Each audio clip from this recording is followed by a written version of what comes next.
Bonjour à toutes et à tous. Dans le cadre des opérations de consolidation, bien sûr dans le cadre du cours de consolidation, je vais vous présenter le cumul des comptes. Tout d'abord, replaçons l'élimination des opérations réciproques dans le processus de consolidation.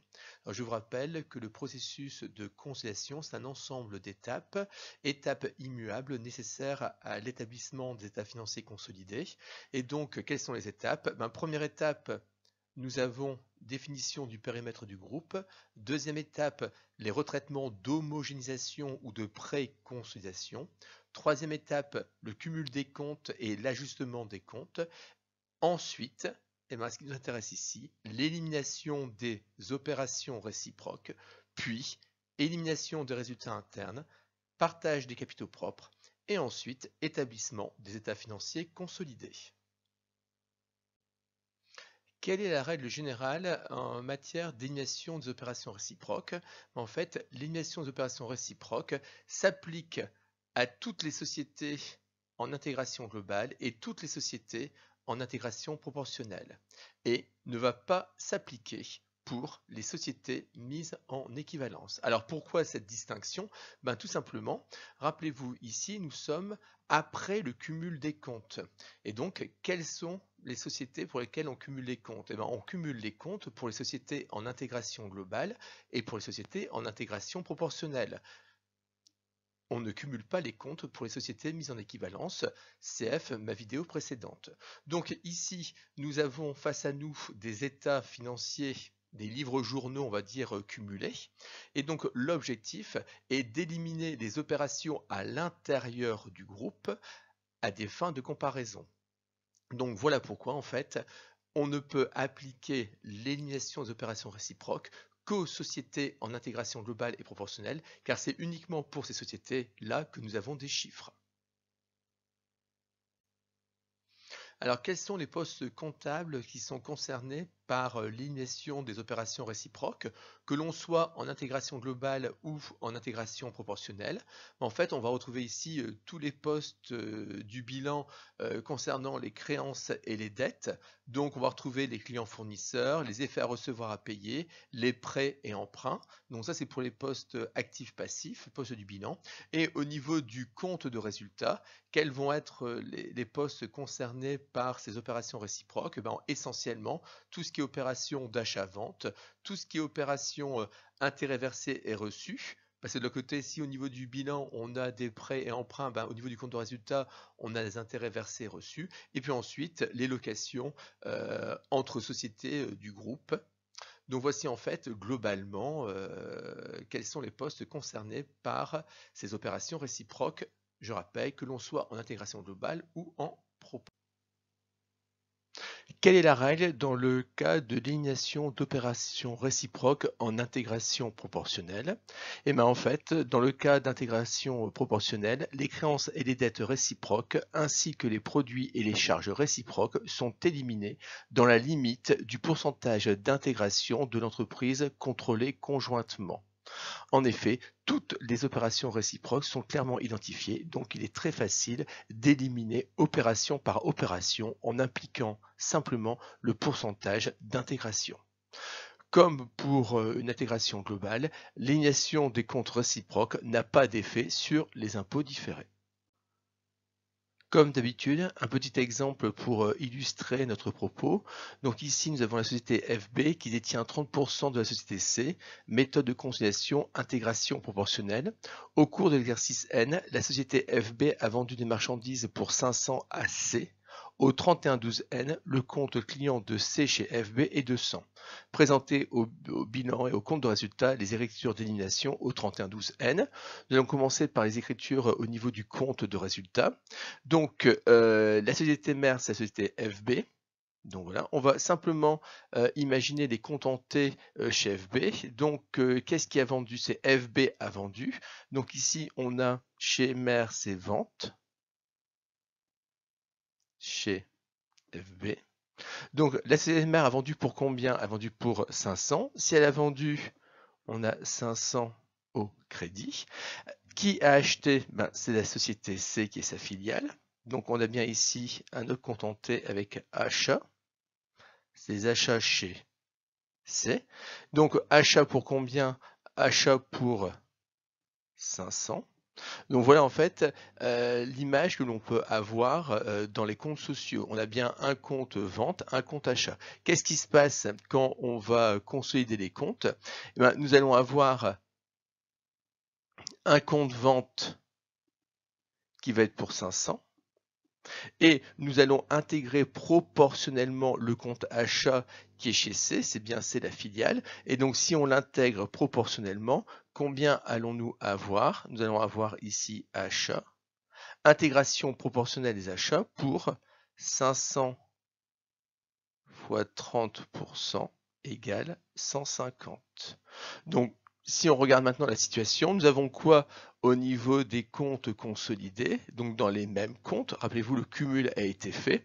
Dans les mêmes comptes, nous avons d'un côté 500, de l'autre côté 150. Donc, qu'allons-nous faire? Nous allons tout simplement faire une écriture d'élimination de l'opération réciproque à hauteur de 150. Donc, nous allons écrire ici 150 au crédit et nous allons faire ici 150 au débit.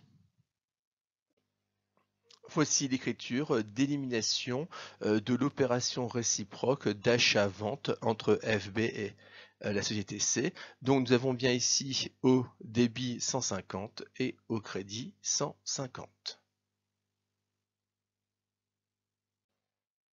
Que se passe-t-il maintenant au niveau du bilan concernant l'élimination de l'opération réciproque?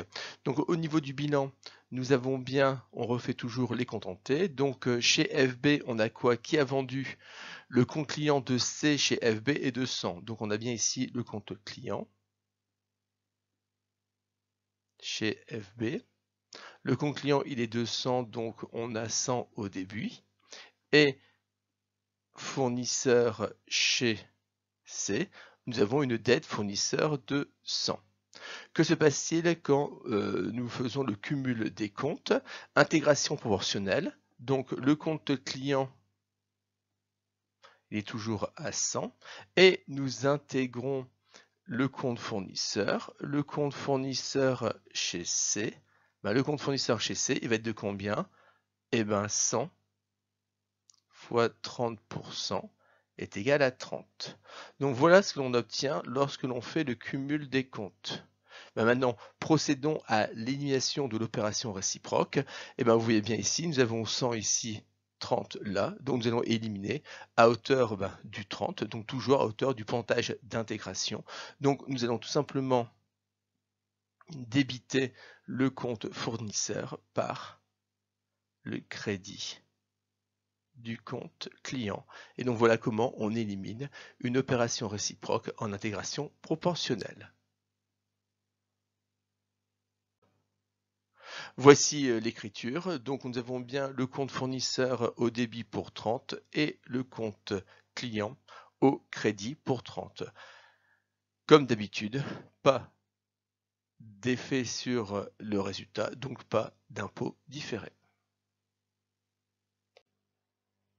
Donc résumé, voici les deux écritures d'élimination des opérations réciproques en intégration proportionnelle. Une écriture au niveau du bilan, une écriture au niveau du compte de résultat et nous avons éliminé quoi ici? Nous avons éliminé en fonction du pourcentage d'intérêt de la mère dans la société que l'on intègre. Le pourcentage d'intérêt de la mère était de 30, on a bien éliminé 30% de 500. C'est bien le pourcentage d'intérêt de la mère, et on a bien éliminé 30% de 100.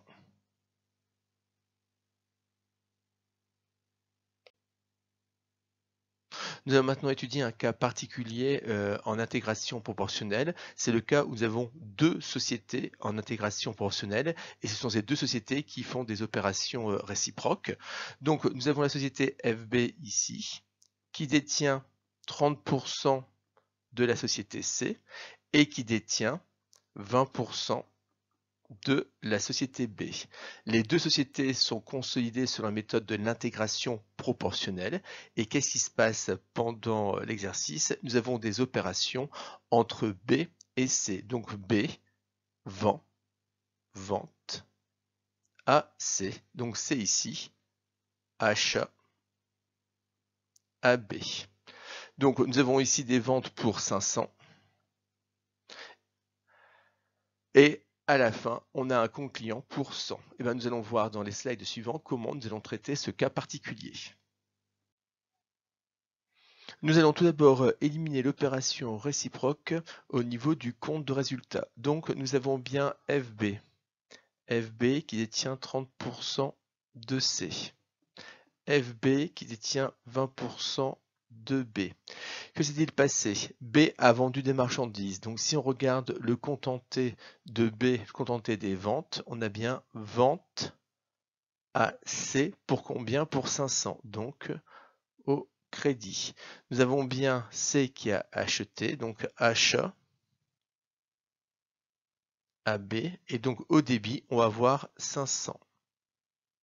Que se passe-t-il quand on fait le cumul des comptes? Nous sommes en intégration proportionnelle, donc les comptes de C vont remonter au niveau de la mère, et donc nous allons avoir le compte achat ici pour combien? Pour 30% fois 500. 30% fois 500 pour 150. Et nous allons avoir le compte vente qui va remonter. Vente. Pour combien? 500 fois 20% égale 100. Donc nous allons nous retrouver au niveau des comptes cumulés, des comptes consolidés, avec une opération réciproque où d'un côté nous avons 150 et de l'autre côté nous avons 100. Quelle est la règle? On va tout simplement éliminer à hauteur du plus faible des deux montants. Le plus faible des deux montants, c'est quoi? C'est 100. Nous allons tout simplement éliminer l'opération réciproque à hauteur de 100. Donc nous allons débiter le compte vente pour 100 et le compte achat, nous allons le créditer pour 100. Donc voilà comment on élimine une opération réciproque entre deux sociétés intégrées proportionnellement. On élimine à hauteur du plus faible des deux chiffres, car vous avez bien compris qu'on ne peut pas éliminer plus que 100, car si on élimine plus que 100, les comptes deviennent négatifs. Donc voici l'écriture qui va être établie. On a bien le compte vente qui est débité pour 100 et le compte achat qui est crédité pour 100. Nous allons procéder maintenant à l'élimination des comptes réciproques au niveau du bilan. Donc nous avons toujours FB qui détient 30% de C, qui détient 20% de B. On est toujours en intégration proportionnelle. Le compte client de C chez B est de 100. Donc ici, vous avez bien un compte client. Il est débiteur pour 100.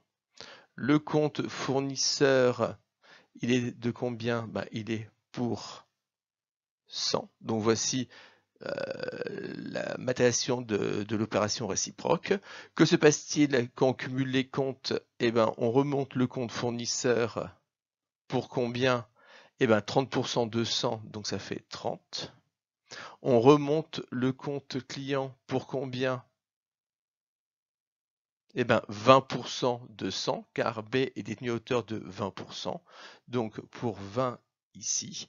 Et donc maintenant, nous allons procéder à l'élimination des opérations réciproques. Nous allons éliminer à hauteur du plus faible des deux chiffres. Le plus faible des deux chiffres, c'est 20. Donc nous allons tout simplement créditer le compte client pour 20 et nous allons débiter le compte fournisseur pour 20. Donc voilà en fait l'élimination de l'opération réciproque au niveau du bilan. Comme pour le compte de résultat, on élimine à hauteur du plus faible des deux chiffres, car sinon on va avoir des comptes avec des chiffres négatifs. Donc voici l'écriture d'élimination au niveau du bilan. Donc j'ai bien un fournisseur qui est débité pour 20, client qui est crédité pour 20. Slide pour résumer notre élimination. Donc nous avons bien deux écritures, une écriture au niveau du bilan, une écriture au niveau du compte de résultat, et dans les deux écritures, nous avons éliminé à hauteur du plus faible des deux chiffres. C'est quoi le plus faible des deux chiffres? C'est 20% fois 500, ça nous donne bien 100, et c'est 20% fois 100 qui nous donne bien 20. En résumé, quelle est la règle dans le cas d'une double intégration proportionnelle, donc notre cas particulier? La règle est très simple, l'élimination des créances et des dettes, et donc des produits et des charges réciproques, est plafonnée au montant le plus faible qui apparaît dans les comptes cumulés.